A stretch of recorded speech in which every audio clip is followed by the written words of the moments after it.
Pero vamos a hacer un pequeño resumen del 27. Vamos a partir del 27. ¿Por qué un pequeño resumen? Porque el 30 y el 31 tienen mucho que ver con estos capítulos, con el 27 y el 28. Porque como nosotros hemos visto en todas las clases, habla de un tema, lo expone y después se devuelve al tema principal para que la gente entienda lo que él está hablando. ¿Amén? Entonces, vamos a Romanos 9, 27 28. Vamos. Dice así. Romanos 9, del 27 al 28, versión Reina Valera. Dice, también Isaías clama tocante a Israel. Si fuere el número de los hijos de Israel como la arena del mar, tan solo el remanente será salvo. Porque el Señor ejecutará su sentencia sobre la tierra en justicia y con prontitud. Como dijimos en la clase pasada, este versículo está en Isaías. Es una profecía directamente de Isaías. Resulta de que esta profecía habla de una condenación para el pueblo asirio. Entonces, amén. Entonces, resulta de que el pueblo de Israel, lo que estamos viendo aquí, es una profecía de Isaías con el pueblo asirio. Porque en esos tiempos, el pueblo de Israel estaba siendo sujeto por el pueblo asirio. Entonces, Isaías da una profecía sobre lo que va a sucederle a este pueblo. Entonces, él les dice que a este pueblo los va a castigar, los va a condenar por sus pecados, los va, ¿cierto?, a desterrar de la tierra por lo que le habían hecho al pueblo de Israel, porque lo tuvieron presos durante muchos años. Entonces, él da una profecía de cómo Dios va a castigar a este pueblo y cómo Dios va a redimir al pueblo de ellos. De eso es lo que habla directamente esta profecía. Entonces, nosotros en la clase pasada comentamos lo que significa la palabra profecía y cómo uno la trabaja, porque resulta que la profecía a veces tiene conceptos en particular que son difíciles de comprender. Tiene a veces que son dobles cumplimientos o tiene a veces que son otros significados de lo que quiere decir. La hermana Juanita y la hermana se acuerdan de que nosotros ejemplificamos con la profecía de Gog y Magog, que es una profecía muy conocida que habla en el libro de Ezequiel. Resulta de que el libro de Ezequiel, él habla de una profecía que es para el pueblo de Israel, sobre un pueblo, sobre un rey y un reinado que va a atacar a Israel y los va a tener una lucha constante, que los va a perseguir. Y este es el reinado de Gog y Magog. Ahora, históricamente, no se sabe si esta guerra ocurrió o no ocurrió. Pero resulta de que el libro de Juan, en el Apocalipsis, Juan da referencia a la misma profecía de Gog y Magog, dando a entender de que en el final de los tiempos, las personas que se va a levantar un reino, ¿cierto?, que va a invadir Israel. Entonces, nosotros podemos aquí ver algo en particular, que es lo que pasa con esta profecía. Esta profecía tiene doble cumplimiento, porque no sabemos si sucedió o no sabemos si va a suceder. Y también tiene otro significado, porque no sabemos de que si realmente el hombre que va a invadir Israel se va a llamar Gog o va a tener otro nombre. Se dice que va a ser el anticristo, esas son las teorías. Se dice que es una ciudad o es un pueblo o es una unión que se van a acercar para irse todo en contra de Israel. Se dicen muchas cosas, pero eso no va a pasar hasta que suceda. Entonces, con esta profecía pasa algo exactamente lo mismo. Porque resulta de que el imperio asirio, como lo comentamos, cayó en el año 612 a.C. Ellos cayeron, ellos murieron, ellos sufrieron una condenación, sufrieron una guerra. Ellos fueron exterminados por el pueblo babilónico. Entonces ellos ya se cumplió esta profecía. Entonces uno dice, si se cumplió esta profecía, ¿por qué Pablo la menciona de nuevo y con referencia a un tema que no tiene nada que ver quizás con lo que hemos estado hablando? Porque recordemos que Pablo está hablando de que somos todos iguales delante de Dios, ¿cierto? El judío es igual que el gentil, el pecador es igual que el pecador. Toda persona que en el mundo que está en Cristo es igual al otro. Si uno está en Cristo, uno no tiene por qué desvalorar exactamente a nadie, porque Dios nos ama a todos por iguales, ¿cierto? Que es cierto el principio de lo cual Pablo está hablando. Ahora uno dice, ¿qué tiene que ver esto con la profecía de Isaías? Decimos nosotros. Porque resulta de que Pablo está hablando de una profecía que se cumplió, de una profecía, ¿cierto?, que pasó. Incluso, dice así la profecía, dice, también Isaías clama tocante a Israel.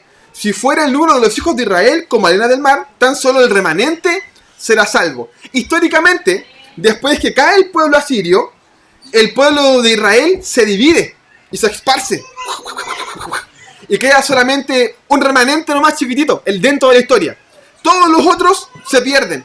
Entonces, esta profecía también se cumplió. Porque ya dentro de la historia, el pueblo de Israel se dispersó por el mundo y quedó solamente un pueblo nomás que nosotros lo llamamos los judíos. Fueron los únicos los que quedaron. El único remanente que quedó. Entonces, Pablo sigue hablando de lo mismo y sigue diciendo de que esta profecía se va a cumplir o está hablando en esto con referencia al tiempo de ellos o al tiempo de hoy, al tiempo de ahora. ¿Qué tiene que ver? Entonces, ahí nosotros podemos comprender de que la profecía de Isaías tiene un doble cumplimiento y un doble significado. El versículo 28 dice, porque el Señor ejecutará su sentencia sobre la tierra en justicia y con prontitud. Resulta de que para ese tiempo, las personas, cuando cayó el pueblo asirio, ellos lo tomaron como que realmente fue un castigo del Señor, pensando nuevamente de que esta profecía ya se cumplió y ya tiene un cumplimiento, pero Pablo todavía la está nombrando para el pueblo judío. Entonces, es obvio que Pablo si menciona esta profecía, no la menciona con un contexto histórico. La está mencionando con un fin en específico. ¿De cuál? Que es lo que ha estado hablando en todo este capítulo atrás. Habla de la salvación. Está hablando, ¿cierto?, de lo que significa la salvación. Nosotros hemos hablado un poco, en realidad un poco, todo el capítulo 9, de que Dios cuando escoge a alguien, no lo hace porque es lindo, porque es perfecto, porque es bueno, porque nació bien. No lo hace por eso. Lo hace con el propósito de exaltar el nombre de Jesucristo. Pero eso era antes de que viniera Jesucristo. Porque ahora que vino Jesucristo, somos todos llamados a ser salvos, ¿cierto? Somos todos llamados a poder tener esta oportunidad perfecta de poder permanecer y estar con Dios. Entonces, Pablo, ¿cierto?, en el versículo 27 y 28 le da otro significado a esta profecía. Resulta de que el versículo 28 da que nosotros somos salvos, ¿cierto? Dice que él libró a los judíos del pueblo asirio, dice, para ejecutar la sentencia de Dios sobre la tierra. También nosotros en la clase pasada mencionamos también para comprender este versículo, de que hay palabras o hay frases de Dios o de Jesucristo que son difíciles de digerir. Que estas salen en Mateo 10, del 34 al 36. Porque resulta de que Jesucristo cuando llega a escena, que lo vimos en la clase pasada, Él intenta hablar solamente de amor.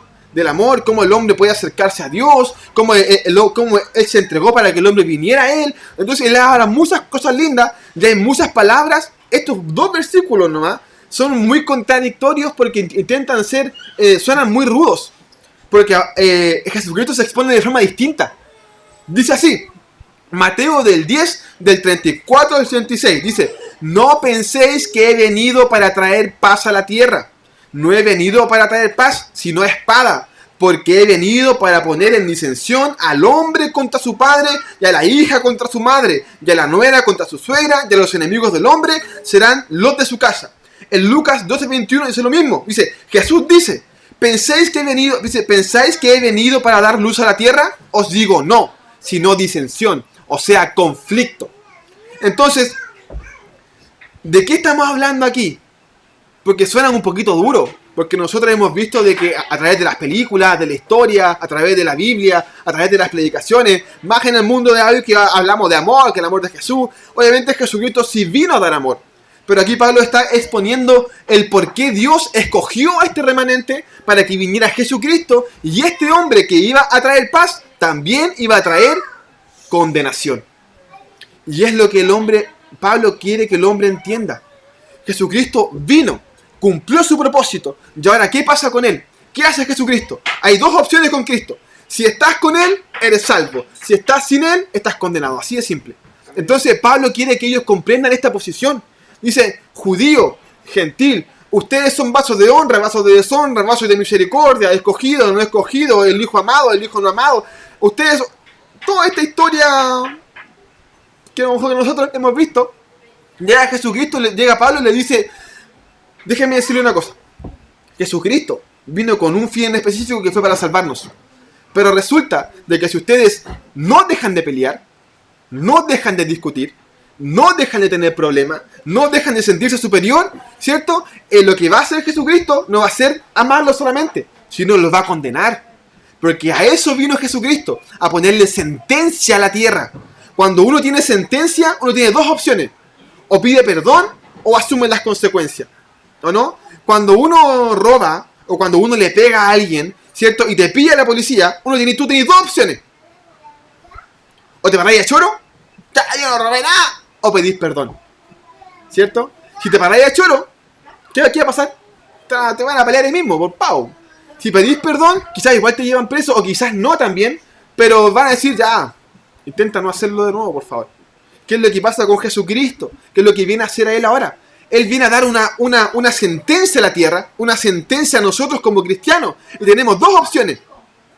Dos opciones, súper simples. O pedimos perdón y nos damos cuenta de que Él es el Dios real y nos arrepentimos de corazón, o seguimos renegándolo y nos vamos al mundo. Y asumimos que Él nos va a condenar. Y eso es lo que está hablando Pablo con esta profecía. Ahora nosotros hemos visto que realmente esta profecía tiene un doble cumplimiento. Un cumplimiento histórico y un cumplimiento espiritual. Y eso, cierto, es hermoso en el Antiguo Testamento, pero aún así, nosotros, como vimos en la clase pasada y la clase antes pasada, de que tampoco podemos tomarnos tan a pecho todo el Antiguo Testamento, ya que son profecías mencionadas directamente para el pueblo de Israel. Si las mencionamos después, Pablo, en el Nuevo Pacto, o Jesucristo en el Nuevo Pacto, es porque tienen otro significado, tienen otro fin, como este. Seguimos con el 29. Vamos rapidito. Esto ya lo vimos.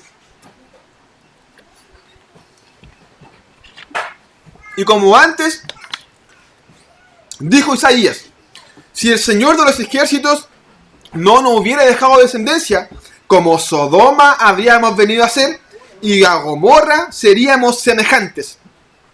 Nosotros en la clase pasada hablamos de un conflicto que tienen las personas en la cabeza, que es la elección. Resulta de que para nosotros, como seres humanos, pensar que alguien elige suena a favoritismo, ¿cierto? Incluso todos aquí tenemos hijos. Si usted le dice a su hijo, este es mi favorito, ¿qué va a pensar el otro? Ay, mi mamá, mi papá, me odia, me tiene mala. Por eso uno intenta no hacer esos comentarios como mamá, como papá, porque si no, queda la patada. Entonces, cuando nosotros hablamos del Nuevo Testamento, o hablamos de la elección, a nosotros nos cuesta comprender de que Dios elige a alguien, o eligió a alguien. Aún así, no entendiendo de que por qué eligió a Jacob y no a Esaú, o por qué eligió a Isaac y no a Ismael, o por qué eligió a los judíos y no a los gentiles completos, o por qué no nos eligió a todos juntos, ¿cierto? ¿Por qué tuvo que elegir a alguien para que todos fuéramos santos? ¿Por qué no nos eligió a ti a todos santos? ¿Por qué? Entonces, estas son las explicaciones que de repente a nosotros nos hace un clic y no podemos entender por qué Dios elige.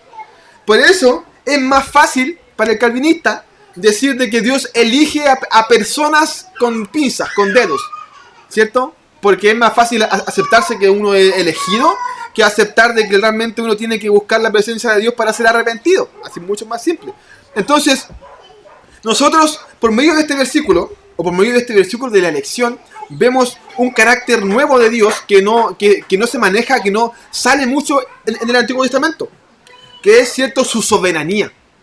La soberanía significa de que Él todo lo que hace, lo hace con un fin específico porque Él es perfecto.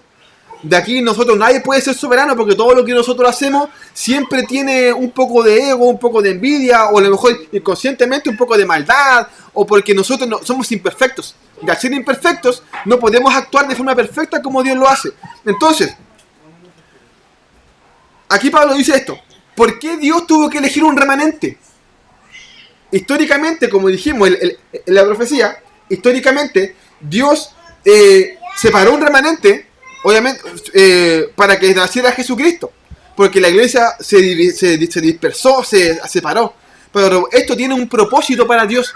Él no eligió este remanente también porque eran lindos, porque eran perfectos, porque eran buenos, porque eran puros. Nosotros, si vemos la historia de los judíos, Ellos crucificaron a Jesucristo, a los profetas, porque eso pasa antes de Zacarías, antes de todos esos profetas, entonces igual lo mataron a todos. Entonces ellos no eran buenas personas. Dios no los eligió porque eran lindos, sino los eligió con un propósito en general. Como dice aquí, los escogió porque si Dios no escogía a alguien, todos iban a terminar como Sodoma y vendrían a ser como Gomorra. O sea, todos íbamos a estar perdidos y ser todo una tracalada de pecadores. Entonces Dios tuvo que elegir a alguien para que naciera esta simiente perfecta de Jesucristo, para que así todos pudiéramos alcanzar salvación. Recordemos de que Dios eligió a Jacob para salvar a Esaú. Dios no eligió a Jacob porque era lindo. Dios lo eligió para mostrarle amor a Esaú. Recordemos que Dios eligió a los judíos, como lo vimos en la casa de Oseas, ¿cierto? ¿Por qué lo hizo?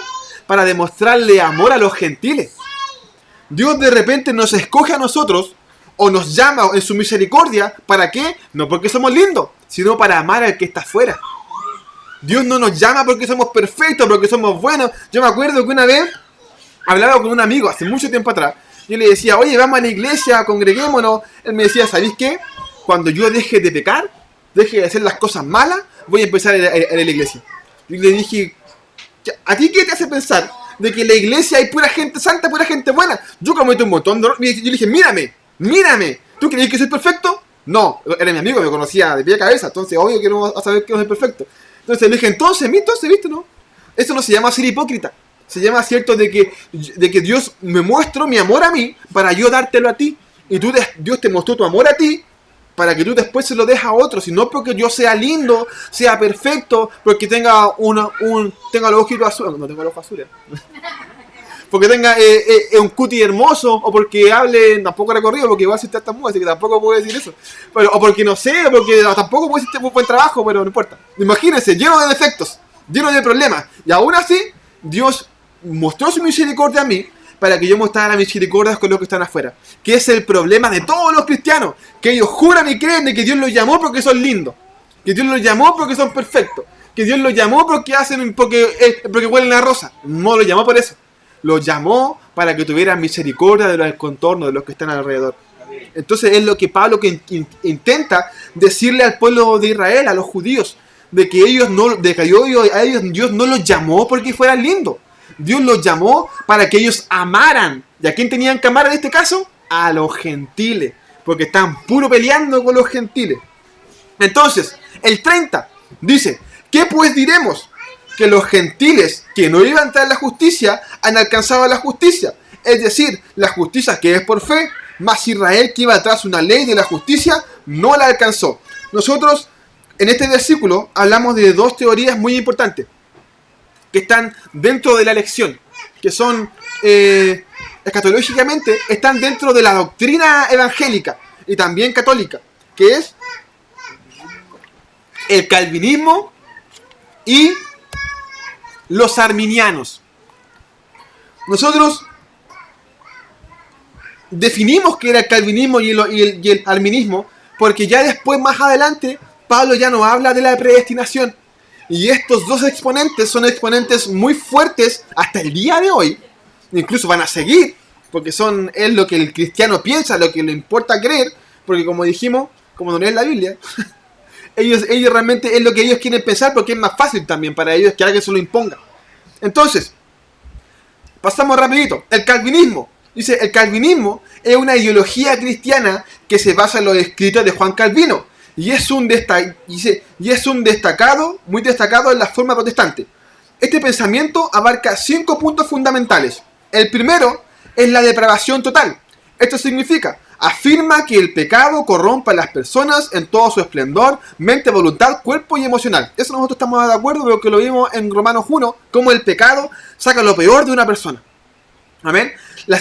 El segundo punto en el cual ellos creen es la elección incondicional, que Dios nos elige desde antes de la creación del mundo. Se le conoce también como gracia soberana y gracia incondicional. O sea, que somos predestinados, de que nosotros al nacer somos santos. Eso es lo que él cree, el calvinismo. El tercero es la expiación limitada. Dice que la muerte de Jesús vino a salvar solamente a los elegidos y no a todos los pecadores. Ese es su punto 3. O sea, que ellos creen de que así como Jesucristo, como Dios predeterminó a alguien, predestinó a alguien, ¿cierto? Jesucristo no murió por todo el mundo. Incluso ellos tienen esta excusa que dicen, mira, si Jesucristo no murió por todo, murió solo por alguno. ¿Qué pasa si nadie se convierte, o sea que murió en vano? Ideología absurda que tiene. Porque es lo que nosotros vimos después, más atrás, ¿se acuerdan? En Romanos 9, cuando Dios dice, ¿qué te importa a ti? ¿Cómo yo trabajo? ¿Qué te importa a ti cómo yo trabajo? Si yo salvo a quien salvo, yo hago lo que yo quiero porque yo soy Dios. Es como la parábola esta de los trabajadores, a quienes le pagan más, a quienes le pagan menos, a quienes le pagan lo mismo, cuando entraron en diferente horario. Uno no puede tener celos de su misericordia porque él hace lo que le da la reverenda gana porque es Dios. Amén. La cuarta es la gracia irresistible. Dice que Dios salva a los que Él ha escogido y que esta salvación es efectiva. O sea, de que las personas que Él predestina, aunque ellos quieran pecar, nunca lo van a hacer, porque son predestinados a ser salvos. Eso es lo que Él cree, lo que cree el calvinismo. Y la quinta es la perseverancia de los santos. Dice, los escogidos de Dios son los que perseveran en la fe y alcanzan la salvación. O sea, de que prácticamente es el escogido quien es santo, nada más que ellos.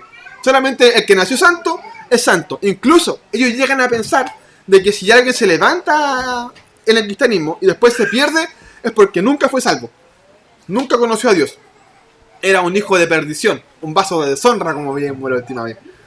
El segundo camino son los arminianos. Esta es una doctrina que se basa en la cooperación entre la fe y la gracia. A diferencia del calvinismo, el calvinismo enfatiza mucho la soberanía de Dios, pero el arminiano enfatiza la responsabilidad humana. Este pensamiento también tiene 5 puntos fundamentales. La primera es la depravación parcial, que significa que las personas tienen la capacidad de elección en respuesta a la gracia de Dios. Nosotros no creemos eso, porque nosotros lo que creemos es que uno es salvo cuando Dios te llama y nadie se puede resistir a la voz de Dios. Cuando Dios te llama, tú no puedes resistirte. Pero por eso hablamos, ¿cierto?, de que Él tiene misericordia de quien Él quiere tener misericordia. Porque significa de que Él llama a las personas, pero cuando Él te llama, cuando Él te amonesta, tú a la Biblia en su puerta, y Él entra, tú no puedes resistirte. Obviamente, lo que te puede resistir después es en el caminar. Pero hablamos del llamado. Y cuando Él te llama, dice, hijo, ven. Tú no, Señor, voy. Ya después de eso, ahí sigue la perseverancia, que es otra cosa. Hablamos de cuando uno entra a la salvación.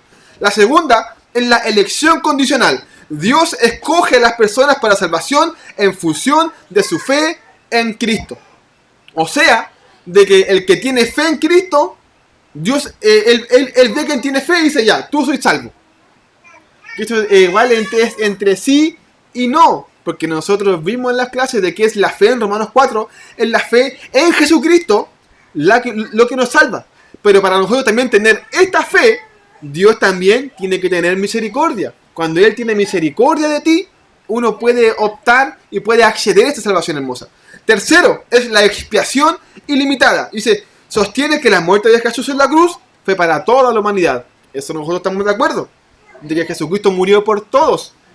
Incluso murió hasta por los animales, hasta ahí los purificó. La tierra completa la purificó. Gracia irresistible. Dice, refiere a la obra del Espíritu Santo en la salvación de los pecadores. También estamos de acuerdo con eso, de que nosotros necesitamos ser bautizados por el Espíritu Santo, ¿cierto? Para que Él selle nuestro corazón y así nosotros podamos reconocer nuestro pecado para ir recién comenzar a ser salvos. Uno recibe el Espíritu Santo, dice, Señor, te acepto, entra en tu corazón al tiro. Hay gente que habla en lengua, hay gente que no. Vimos que eso no tiene nada que ver con el bautismo. Entra el Espíritu Santo y ahí tú puedes acceder a esta salvación hermosa. Ahora queda una cosa nomás, que es la perseverancia, que eso ya es otra cosa. Y la última es la salvación condicional.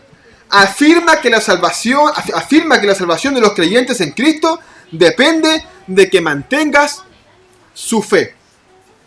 Nosotros creemos que la salvación se mantiene, ¿por qué? Por gracia. Porque la salvación no es algo tangible, es una promesa. Entonces el problema entre el calvino y el arminiano, que ellos creen que la salvación es como un teléfono, de que lo tengo aquí, lo tengo y lo guardo. tengo mi ticket, mi pase, No, nuestra salvación no es eso. La salvación es una promesa que todavía no sucede. Por eso el apóstol Pablo nos dice que nosotros tenemos que estar perseverando, en constante perseveración en esta carrera de la fe. Es una carrera constante. Si nosotros nos paramos, no estancamos, nos perdemos. Comprendiendo estas dos ideologías, estos pensamientos, y esperemos que lo hayan comprendido porque ya soy la segunda vez que lo hablamos, vamos a hablar del versículo 30 y 31. Resulta que, como lo mencionamos en la clase pasada, el versículo 30 es extremadamente calvino. Si lo leemos a simple vista, dice: ¿qué pues diremos? Que los gentiles que no iban a entrar en la gracia han alcanzado la justicia, es decir, la justicia que es por fe. O sea, de que el apóstol Pablo está diciendo que los gentiles alcanzaron gracia sin buscarla. Ellos alcanzaron salvación solamente porque Dios los escogió. Ese pensamiento es terriblemente calvinista, ¿o no? Como estamos viendo, de que este pensamiento es muy calvino. Entonces, el 31 dice algo contrario. Dice: más Israel, que iba atrás una ley de justicia, no la alcanzó. Que esto es todo lo contrario al arminismo. Esto es muy arminiano. Porque está hablando de que aunque tú, por más que quieras alcanzar la gracia, la fe, si Dios no está contigo, si no tienes fe, no puedes hacerlo. Entonces, tenemos el versículo 30 que es muy calvino, y el versículo 31 que es muy arminiano. El calvinismo y el arminismo están fuera de esta ideología de la cual nosotros creemos. Porque nosotros creemos que somos salvos por gracia, salvos por fe, y de que la salvación, mientras perseveremos en Cristo Jesús, podemos alcanzarla. No necesitamos obras, no necesitamos nada, solo su misericordia, y de que somos escogidos solamente para predicar su evangelio. No para estancarlos, para encerrarlos, sino para predicar su evangelio. Entonces es todo lo contrario a lo que hemos estado hablando con referencia a la salvación. El calvino quiere que la salvación no se pierde, y como dijimos, para que se pierda, tiene que ser de nosotros. Pero como vimos en el versículo pasado, ¿la salvación de quién es? Del Señor. Y Él es el que la tiene. Nosotros estamos en este camino de la fe, en este camino de salvación, que tenemos que alcanzarla. Si nos vamos para acá, perdemos la esperanza de salvación. La esperanza de salvación la perdemos porque nos descarriamos. Por eso tenemos que velar sin cesar, tenemos que orar sin cesar, tenemos que estar ahí en este camino recto de salvación para poder permanecer en ella. Comprendiendo también de que Dios murió por toda la humanidad, no solamente por algunos. De aquí llegamos al versículo 32. Que dice así: ¿por qué? Con referencia a lo anterior. ¿Por qué las personas no alcanzaron la salvación? ¿Por qué el gentil la alcanzó y el judío no? Dice: ¿por qué? Porque iban tras ella no por fe, sino como por obras de la ley. Pues tropezaron en la piedra de tropiezo, como está escrito: aquí pongo en Sión piedra de tropiezo y roca de caída, y el que creyere en él no será avergonzado. Este versículo nos conecta, el 32 y el 33 nos conecta con dos cosas importantes. Primero, nos conecta con lo que hemos estado hablando ahora en su comienzo. Cómo uno no alcanza salvación, cómo las personas no pueden alcanzar salvación si no es por fe, no es por obra, ¿cierto? Y también nos conecta con el versículo 28. Por eso hice este resumen, para que nosotros comprendiéramos el versículo 28. ¿Qué decía el versículo 28? Escúchenme para que lo lean. Dice: porque el Señor ejecutará su sentencia sobre la tierra en justicia y con prontitud. Entonces nosotros estamos hablando sobre la sentencia de Dios. Pablo aquí dice una palabra que es difícil también de comprender, que dice que tropezaron con la piedra de tropiezo. La palabra tropiezo proviene del griego proskopto, que significa se levantaron en contra. La versión NTV, en vez de decir la piedra de tropiezo, dice la piedra en su camino. O sea que ellos se tropezaron o se fueron en contra de la piedra que estaba en su camino. Ellos estaban siguiendo la ley, estaban siguiendo las obras, el cristiano hasta el día de hoy sigue las obras, sigue la ley, sigue todo esto lo que tiene que ver con lo visible, pero cuando pierde la salvación, cuando se topa con esta roca. ¿Quién es la roca? Se topa con esta roca en su camino y se va en contra de ella porque no acepta que sea por gracia. Entonces, el versículo 33 sigue diciendo, como está escrito, he aquí, pongo en Sión piedra de tropiezo y roca de caída. ¿Qué significa esto? ¿Qué es lo que nosotros estamos viendo con el versículo anterior? Esta piedra de tropiezo es una piedra que te hiere, una piedra que te hace daño, una piedra que te golpea, que te pega, que te hace que te caigas. ¿Y qué es lo que hace Jesucristo? Tú para poder entrar a Jesucristo tienes que sacarte la mugre. Porque sacándote la mugre, o sea, hablamos de pegarte, de caerte. Porque eso es lo que hace Jesucristo. Porque tú chocas con Él, te pegas con Él y te das cuenta que no puedes seguir para allá. Y tienes dos opciones. O chocas con esta piedra, te pones a pelear con la piedra, ¿cierto? O la aceptas.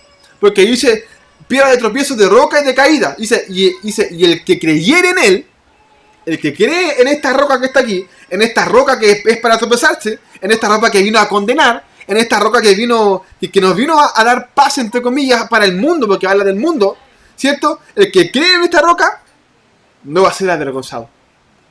Cuando nosotros hablamos de vergüenza, hablamos de salvación. No hablamos de, ¡ay, qué vergüenza Jesucristo! No hablamos de eso. Hablamos de la salvación de cuando Él venga, ¿cierto? Porque cuando Él venga y nos juzgue en el trono blanco, nosotros vamos a estar ahí a decir, a ver, ejemplo, Iván, muéstrame tus pecados. Ay, voy a ser avergonzado, vamos a estar mis pecados. Va a llegar Jesucristo y va a decir, yo morí por Él, me aceptó. No seré avergonzado delante de Dios, sino me dirá, muy bien, pasa tú. Porque, ¿qué va a hacer Dios? Va a mostrar los pecados de Jesucristo. ¿Y Él tuvo pecado? Obviamente que no, po. Y eso es nosotros a lo que llamamos esta roca de tropiezo, esta roca de caída. Esta roca nosotros tenemos que dejar que nos derrumbe para poder entrar a salvación. No podemos irnos en contra de ella, como lo que hacía el judío. No nos podemos ir en contra de su palabra, en contra de sus dichos, en contra de la cabeza. No podemos hacerlo, porque si nos vamos en contra de Él, nos tropezamos y nos caemos, po. Y al caernos, obviamente, no sirve de nada. Por eso nosotros cuando nos juntamos en los cultos aquí a hablar del Evangelio, a hablar de cómo Dios te cambia, a hablar de cómo lo que tienes que hacer para perseverar, cómo ser con tu esposo, con tu esposa, con tu familia, con tus hijos, con tus hijas. Tienes dos opciones. O te venís a pelear con esta roca, o lo aceptáis. Y decís, estoy fallando como papá, estoy fallando como hijo, estoy fallando como ministro, estoy fallando como esposo, como esposa, estoy fallando como ser humano. Y en vez de pegarme de cabezazos con esta roca, voy a dejar que me desarme. Para no ser avergonzado. Y así, con este versículo tan lindo, termina Romanos 9. Vimos todo lo que es salvación, ¿cierto? Entonces, Pablo lo explicó uno por uno. ¿Qué es la salvación? ¿Qué es la gracia? ¿Qué es la elección? ¿Qué es la predestinación? Pasos de honra, pasos de deshonra, que todos somos iguales, que todos somos acá, que el judío es igual que el gentil es salvo gracias al judío, que Dios lo ama a todos por igual, que nosotros somos un vaso de misericordia. Vimos todos esos temas. Vimos, ¿cierto?, de que no puede. Vimos también algo muy importante, que es el que no puede entender estas cosas, al que le cuesta comprender, que se quede nomás con lo que tiene en su corazón, que es salvo, que tiene que amar, que perdonar. Y si no entiende, no importa. En algún momento lo entenderá. Pero que deje de chocar con esta piedra. Y termina con este versículo lindo, hermoso, que dice, ¿cierto?, deja de pegarte en la cabeza. Deja de luchar con lo inluchable, porque tú no puedes luchar contra Dios porque nunca vas a ganar. Incluso Dios ni siquiera tiene que defenderse. Es una roca de tropiezo para todo aquel que no quiera buscar de Dios. Yo no sé si para usted Dios es una roca de tropiezo. Si lo está haciendo, es hora de dejar que lo demuela y lo hiera y lo aporree y le dé cuenta que usted está haciendo las cosas mal. Cuando yo comencé a acercarme más a Dios y me empecé a dar cuenta de que estaba haciendo mal como esposo, como papá, como hijo, como amigo, como cristiano, me dolió. Me dolió porque tenía que pedir perdón. Y yo no quería hacer esas cosas, po. Porque eso es humillarse, po. Humillarse es decir, Carolina, ¿sabes qué? Tuviste razón. No, ¿qué? Si te doy la razón, más me va a hinchar. No me escuchó. Bien. Pero bajamos a ese concepto. No se llama, el tema es a poner la otra mejilla para comprender, para que uno deje de luchar con lo que uno no puede luchar. La salvación es por fe, es por gracia, y deja de pensar que eres especial y deja de luchar contra esa especialidad, porque Dios te hizo igual, mejor o peor que todos los que están acá afuera o que todos los que están acá. Amén. Oremos.